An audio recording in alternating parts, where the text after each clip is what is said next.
So these types of questions can be really confusing and stressful to do it under pressure.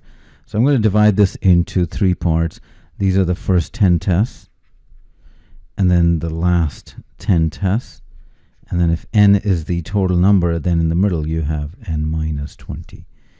So we'll use the summation of these individually.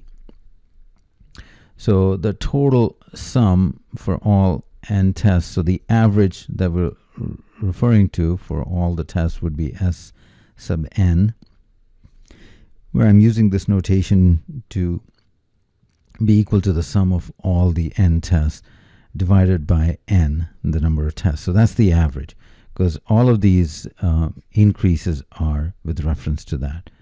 So his average score increases if the first 10 tests are not considered. So we're only considering these tests.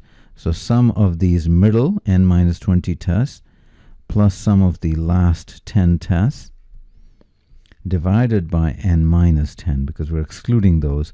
This is equal to the average plus 1, because this is going up by 1. The other condition is if we look at the decreases by 1 if the last 10 tests are not considered. So this time you will have to add the first 10, their sum, and in this case the average will decrease by 1. Now they do give you the averages for the first and last. That means I can figure out the sum. S last 10 tests, the average is 30. There are 10 of them, so that's 300. So this piece is actually 300. And then that one, because the average is 20, that would be 200. Now, how do we get to n? But you'll notice this piece is the same. So I can subtract these two equations. I'll end up with a 2 here. Denominator is the same.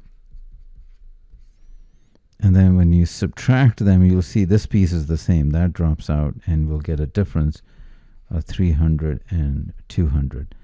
So that's 100 over n minus 10. Then you divide this by 2. That becomes 1. That moves over. N minus 10 is 50, or n is equal to 60. That's the total number of tests. So I had to use this kind of a setup and algebra so I can clearly visualize the two relationships they gave you, and I could see it clearly in terms of the sum of the last 10 scores and the first. I mean, so it is a hard question. I don't know if I don't think I can do it purely conceptually without setting up these equations, but I think that is a possibility. So it's really just if you can pull it off. I personally can't, but so I need kind of the support of this structure. So to summarize, the answer is 60.